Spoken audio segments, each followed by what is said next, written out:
In this segment, I will be discussing about the forms of power sharing in the modern democracies. There are two concepts about power sharing.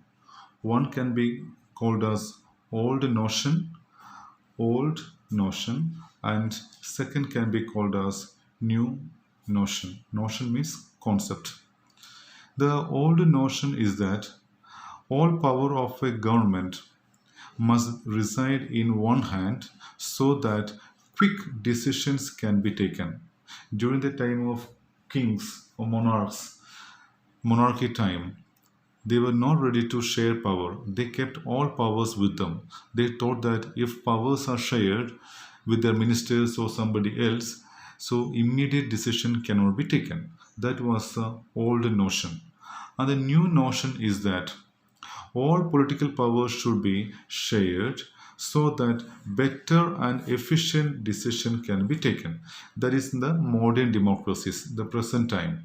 So we have divided our political powers into legislature, executive, and judiciary, and each and every organs of the government is given different powers. So powers are not kept in one hand. Powers are given to different organs, right? So there's a difference between old notion and new notion. Now, in the modern democracies, powers are shared in four ways. So I'll explain in the beginning now with the heading. Later on, I will explain it. First one, the powers are shared among different organs of the government. You know what are the organs of the government? Legislature, executive, and judiciary. That is the first one. Second one is that powers are shared among the governments at different levels. That means powers are shared between central government, state governments, and local government. That means a gram panchayat.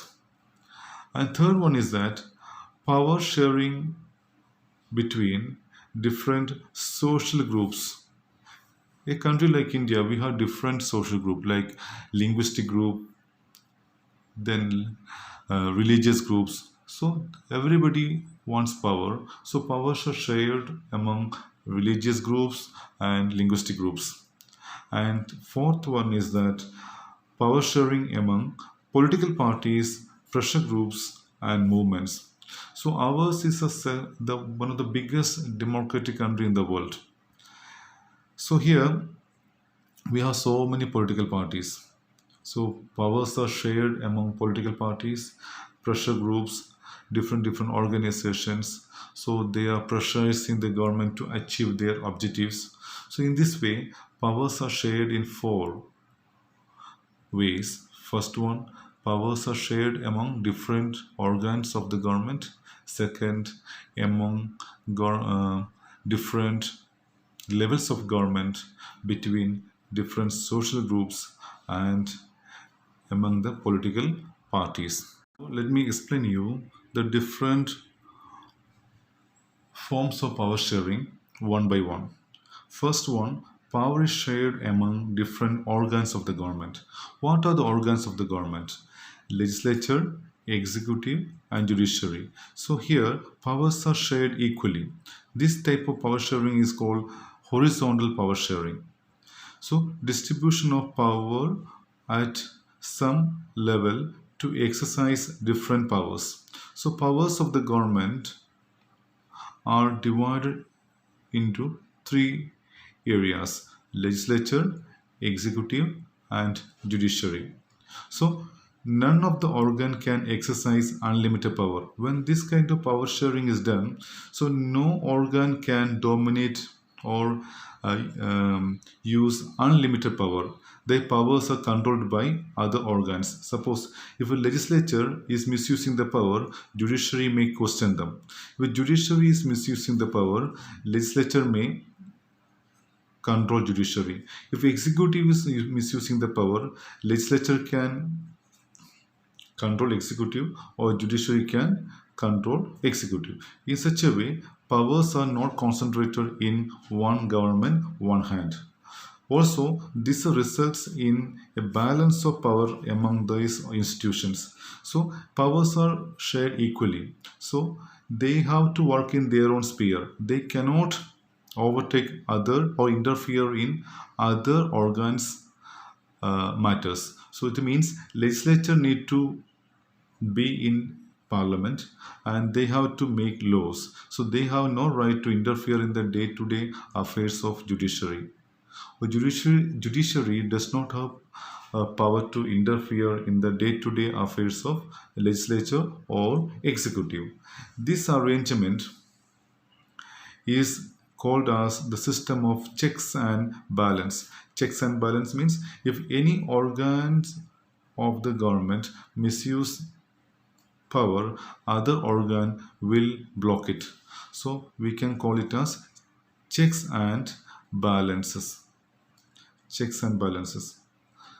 And the second forms of power sharing is power shared among governments at different levels. You can see here union government, state government, local government.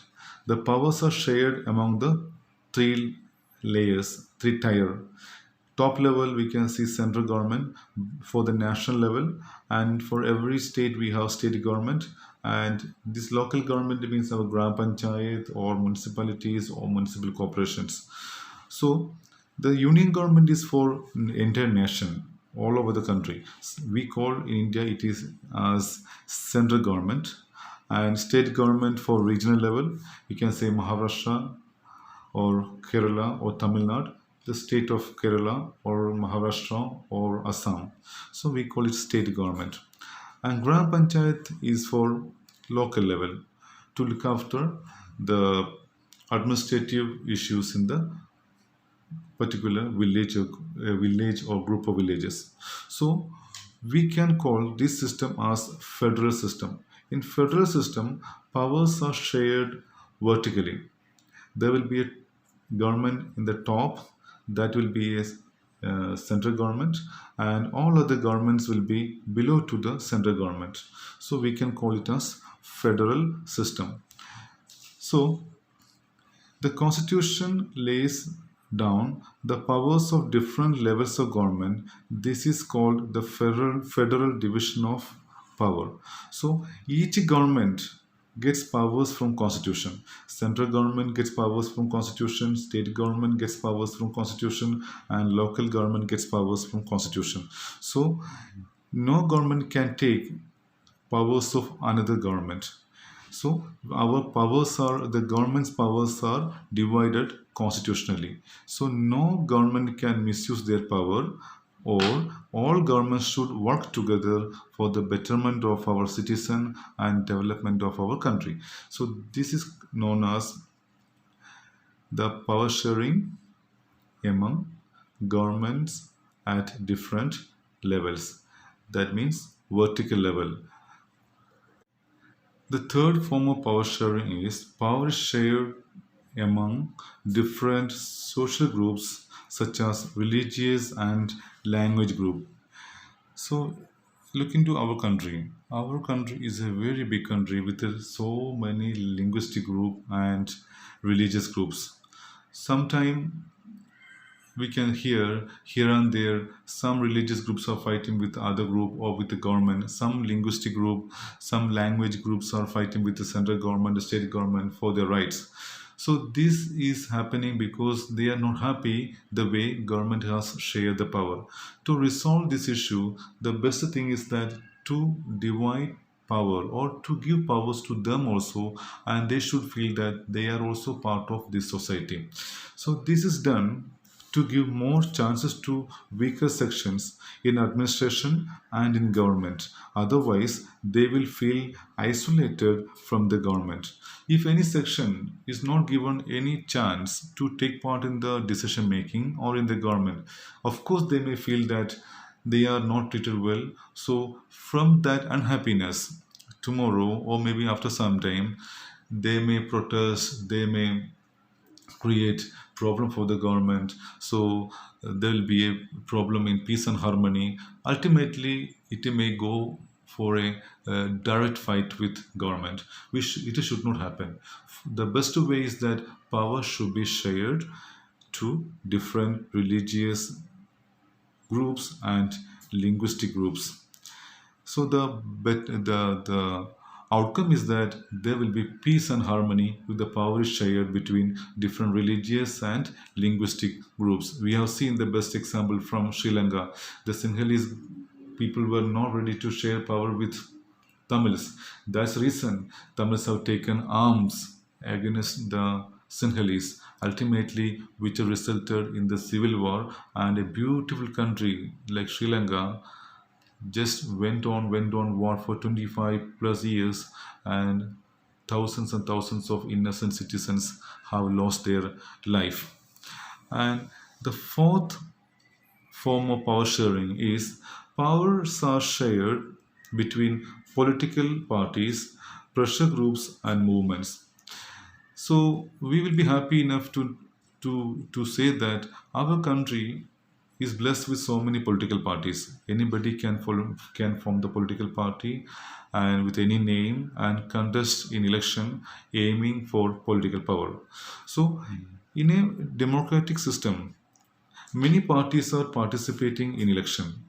So political parties represent different ideologies, social groups, and parties keep on coming to power.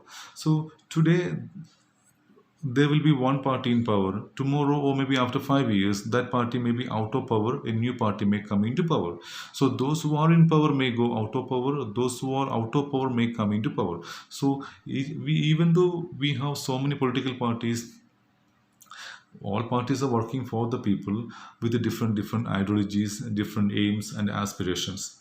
But whenever a political party is formed, just understand that political parties are formed just to come into power.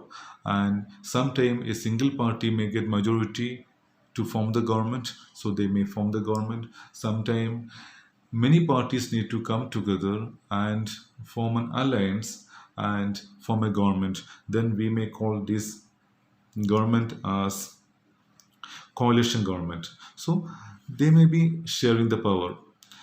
In democracy, there are different groups working out: traders, businessmen, farmers, workers. So they will have to share power. Otherwise, their problems cannot be solved. If farmers do not have uh, if farmers do not get good chance to interact with politicians or bring their problem to government, their problems will remain as problems. In such a context, what happened? Traders, businessmen, farmers, workers, all will, they will unite together, and they will try to participate in different government committees and influence government in decision making. So we can call these groups as pressure groups. The pressure groups are groups which pressurize the government to achieve their objectives. Example, farmers can be called as pressure groups. If large number of farmers come together and they demand something from the government, and if the government, if the governments do not uh, consider their demands, and if these farmers tomorrow say that these farmers will not vote for this particular party, of course that party will not come into power. Such a way they can pressurize the government that just accomplish their demands, otherwise they will not vote. So they are pressurizing the government. So there are so many pressure groups in our country, in our neighbor, in our surrounding. So traders, businessmen, farmers, workers, and many more. So they try to pressurize the government and achieve their objectives from the government.